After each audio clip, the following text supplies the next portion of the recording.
জানার দরকার নাই। আমি যেহেতু বক্তব্য সংক্ষিপ্ত করব, দু একটি কথা বলি। আপনি পবিত্র শ্রীমদ্ ভাগবত গীতা এটা পাঠ করুন। এটা পাঠ করলে আপনি জন্ম থেকে মৃত্যু এবং সদ্গতি প্রাপ্ত পাওয়া পর্যন্ত সমস্ত কিছুর বিধান এই শ্রীমদ্ ভাগবত গীতায় দেওয়া আছে। আপনারা কয়জন পড়েছেন বা কয়জন এটার মানে জানেন আমি জানি না। দেখেন, সনাতন ধর্ম পূর্ব এবং প্রাচীন থেকে আসছে। আজকে দেখি যে ছোট থেকে আমি দেখি কি আমার দাদু তখনকার দিনে গাজা বাঁধা বলে, নিজেরাই কিন্তু ইট কাটতো। ওই গাছ কাটিয়ে ইট বানায়া মন্দির করছে, বিষ্ণু মন্দির। আমার দাদু প্রত্যেক দিন দেখতাম পূজা করতে, আমরা যখন জন্ম থেকে দেখি, আমরা ওই পূজার দাদুর সাথে যাই পূজা করতাম। উনি একটু বলতো মন্ত্র, আমরা চেষ্টা করতাম। তারপরে আমার বাবা দেখি ত্রিসন্ধ্যা গায়ত্রী করে আর গীতা পাঠ করতো। মা সরকারি চাকরি করতো, চাকরি যায় যাও, কিন্তু সকালবেলা পূজা না করে কোনোদিন বাইরে যায় না। এটা আমরা দেখছি। এগুলো দেখে দেখে আমরা কি করলাম, দেখছি হ্যাঁ বাবা মা করছে। তারপর পবিত্র গীতা পাঠ করি আমরা স্নান করার পর। হ্যাঁ, সুন্দর কথা আছে এর মধ্যে। আমার বাবা বলল, দেখো আমরা যেহেতু কাহারোলের মানুষ, হিন্দু মুসলিম বৌদ্ধ খ্রিস্টান আদিবাসী সাঁওতাল সবাই সুখে দুঃখে মিলেমিশে বাস করি, তাহলে একটা কাজ করতে হবে, সব ধর্ম সম্বন্ধে তোমাকে জানতে হবে।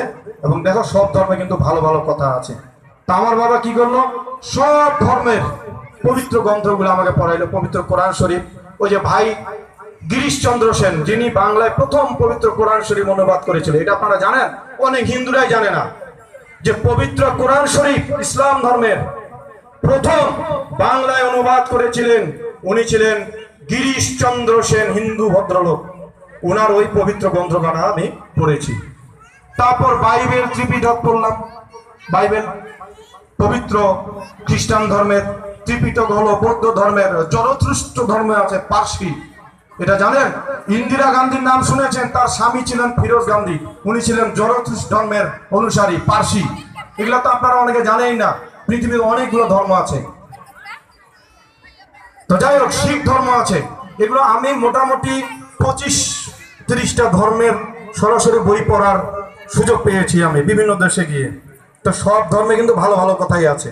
তা আমরা তো আমাদের সনাতন ধর্মের পড়ালেখাই চর্চা করি না। আচ্ছা দেখেন, আমার বাবাকে দেখে আমরা শুরু করলাম যে না, ঠিক সকালবেলা তো অন্তত স্নান করিয়া গীতা পাঠ করা লাগবে, ভগবানের চরণে প্রণাম করে বের হইতে হবে। হ্যাঁ, আমি দেখছি মনে শান্তি পাওয়া যায়। এখন আমার স্ত্রী কাহারো সরকারি কলেজের লেকচারার, আমার স্ত্রী সন্ধ্যাবাতি দেয়। আমার দুইটা মাত্র সন্তান, ছোট ছোট, একজনের 14 বছর হয়েছে, আরেকজন 3.5 বছর 4 বছর। সন্ধ্যাবাতির সময় আমার সন্তানেরা ওর মার সাথে ওই কেউ বাতিটা নিয়ে, কেউ মোমবাতিটা নিয়ে, কেউ আগরবাতি নিয়ে, কেউ প্রদীপ নিয়ে কিন্তু পিছন পিছন যায়, কীর্তন করে। এইটাই হলো সনাতন ধর্ম। আপনাদের পরিবারের প্রত্যেকটা সন্তানকে, আজকে এখানে অনুষ্ঠান হচ্ছে, দেখেন মা বোনেরা আসছে, বাচ্চাদেরকে নিয়ে আসে নাই। আরে বাবা, বাচ্চারা আসে আর কতটুকু দুষ্টামি করবে? আজকে সনাতন ধর্মে একদিন বলবে যে হ্যাঁ আমার মা, ওই যে ছোট ছিলাম আমাকে সনাতন ধর্মের মহাসমাবেশ হয়েছিল, এত বড় বড় পণ্ডিতরা আসছিল, ওইখানে আমাদেরকে নিয়ে গেছিল। এটা কিন্তু চর্চা। আরেকটা জিনিস কি জানেন আপনারা? সনাতন ধর্মে বলা আছে, যেখানে অনেকগুলো সনাতন ধর্মের মানুষ উপস্থিত হয়, ধর্মের কথা হয়, হরিনাম কীর্তন হয়, ভগবানের নাম কীর্তন হয়, সেই জায়গাটা নববৃন্দাবনের রূপ লাভ করে। তাহলে আচ্ছা বলেন তো, এতগুলা মানুষ আসছেন আপনারা, এতগুলা ভক্ত মা বোনেরা এসেছেন, ভক্ত মন্ডলী এসেছেন, আপনাদের চরণ ধুলি পড়েছে। তা আমি তো নিজে মনে করি আমার মতো একজন পাপী তাপী মানুষ এই চরণ ধুলি পেয়ে নববৃন্দাবনে এসে আমি নিজেকে ধন্য মনে করি এবং আমি পুণ্যবান মনে করছি। তা আপনারা সবাই পুণ্যবান না? নববৃন্দাবনে এসে এগুলো আমাদের জানতে হবে। দেখেন, আজকে আমি কিছুদিন আগে সংযুক্ত আরব আমিরাতে গেছিলাম সাংগঠনিক সফরে, মানে দুবাই, আবুধাবিতে গিয়ে দেখি মরুভূমির মধ্যে 27 একর জমির মধ্যে, মানে ইসলামিক কান্ট্রি কিন্তু 27 একর জমি দান করছে, মরুভূমির মধ্যে রাম মন্দির হয়েছে একটা। আমি গেলাম যখন, তখন যে পাথর দেওয়া আছে সামনে, তো মরুভূমিতে তো প্রচন্ড গরম, উত্তপ্ত। তো মন্দিরে যখন আমি গেলাম, তো আমি মনে করছি পাথরে আমি পা দিতে পারবো কিনা, কারণ মন্দির উঠতে গেলে পাথর ছিঁড়ি বেয়ে বেয়ে যেতে হবে।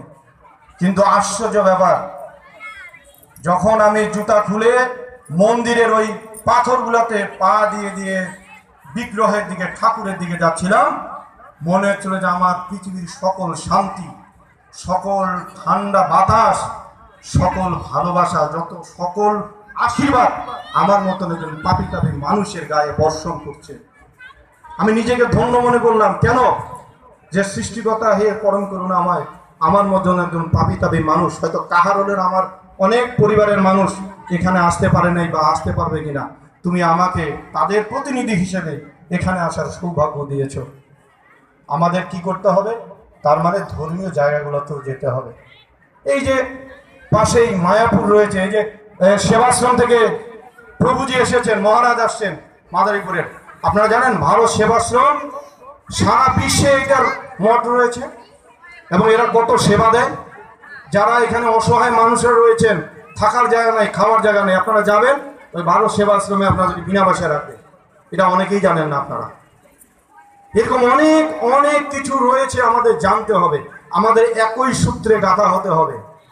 দেখেন, আমরা সনাতন ধর্মের মানুষ। আমি বুঝতে পারি কিভাবে। আমি 25 বছর ধরে ঢাকায় আছি।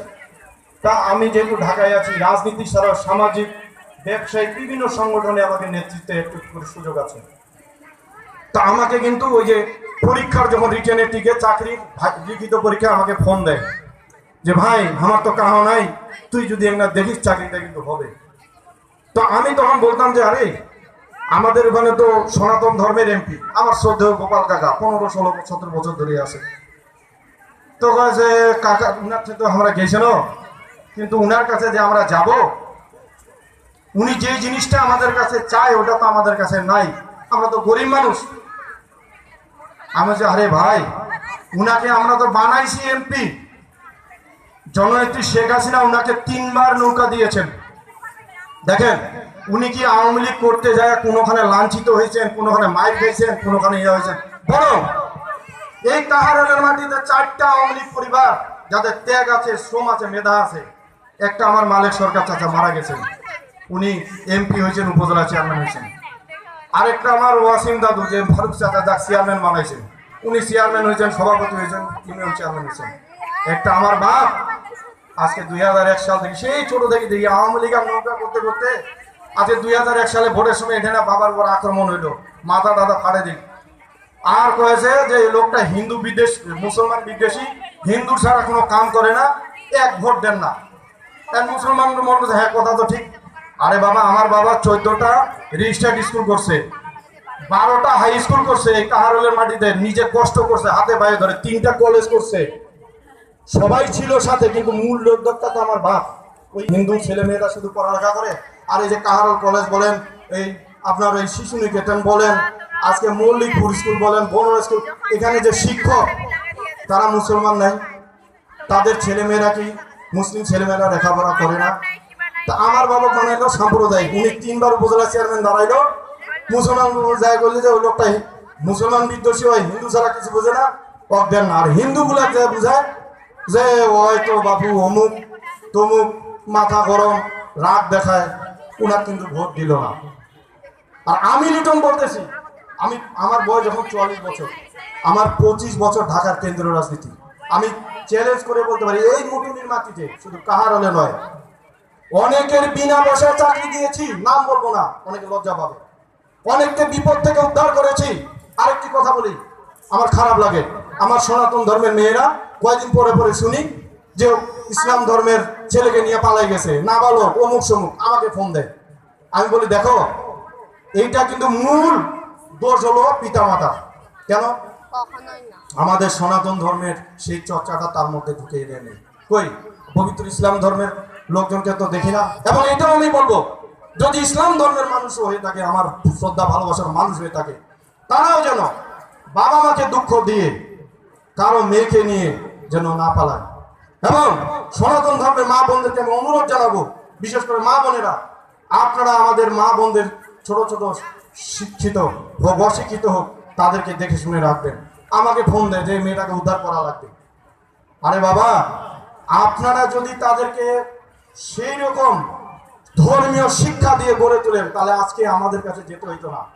কিন্তু আমার ভোট দেওয়ার সময় কি আসলো কথাটা, আমি এই কথাটা এই জন্য বললাম, এই মুটুনির মাটিতে আমি কান্দাকাটি করে বলেছিলাম, দেখেন আমি 25 বছর ধরে কেন্দ্রীয় রাজনীতি করতেছি। আজকে আমাদের কাহারোলের, আপনারা জানেন না, আপনারা এসে দেখবেন, সনাতন ধর্মের ঘরে ঘরে শিক্ষিত ছেলেদের বেকার ঘুরে ঘুরে বেড়াচ্ছে, ঘুরে ঘুরে বেড়াচ্ছে। এরা রিটেনে টিকে, এক একজন 5টা 7টা রিটেনে টিকছে, চাকরি নেই। আচ্ছা, আমি কি করলাম, আমি দুবাই গিয়ে সংযুক্ত আরব আমিরাতে একটা প্রকল্পের পরিকল্পনা করলাম। সে 25 বছর ধরে আমি সাধনা করতেছি। এই প্রকল্পটা এই কাহারোলের মাটিতে যে বিসিক শিল্প নগরী হচ্ছে, ওখানে আমি নিয়ে আসতাম। 50 বছর হইতে 1 লক্ষ মানুষের পর্যায়ক্রমিক ভাবে এখানে কর্মসংস্থান হতো। আমি সবাইকে বললাম, হাতে পায়ে ধরলাম যে আমাকে একটাবার সুযোগ দাও। এখানে জাকা ভাই কি মানুষ, জাকা ভাই বলছে তোমার ডিও লেটার লাগে, কি লাগে, আমি সবকিছু দিব, কিন্তু এটা করতে হবে। আচ্ছা, 50,000 1 লাখ লোকের যদি কর্মসংস্থান হইতো পর্যায়ক্রমিক ভাবে, আমার কাহারোলের মাটিতে একটা বেকার থাকতো, হিন্দু বলেন মুসলিম বলেন কেউ বলেন, আমার তো ভোটারে 1,32,000 আমাদের কাহারোলে, তো সবাই তো আর বেকার না। আমি যে পরিকল্পনা করলাম, আমাকে কিন্তু ভোট দিল না। কেন ভোট দিল না? আরে ভাই, আমি হলাম সেই পাপী তাপী সন্তান, আমি হলাম সেই অভিশপ্ত সনাতন ধর্মের মানুষ, অভিশপ্ত সনাতন ধর্মের মানুষ। আমি বলতেছি নিত, এই সনাতন ধর্ম কত অভিশপ্ত, আমার বাবার জীবনটাকে কেড়ে নিয়েছে। আমার বাবা রাজশাহী বিশ্ববিদ্যালয়ের ছাত্র ছিল 69 সালে। পাকিস্তান আমলে 2 জন পড়তে গেছিল, একটা ইসমাইল চাচা, উনি সরকারি কলেজের প্রিন্সিপাল হয়ে রিটায়ার করছে, আর আমার বাপ বিশ্ববিদ্যালয়ে পড়তে যায়, বাড়িতে এসে দেখা যায় কার হলো স্কুল নাই, কলেজ নাই, এগুলা করি বেড়াইছে, কিচ্ছু করতে পারেন এই জীবনে। তার ব্যাংক ব্যালেন্স দেখেন 0। উনি তো হাই স্কুল হেড টিচার ছিল। আমার মা সরকারি চাকরি করছে, ব্যাংক ব্যালেন্স ছিল কি, মানুষের জন্য নাই। আমি সারা জীবন যা ইনকাম করছি, আমি আমার এলাকার জন্য দান করছি।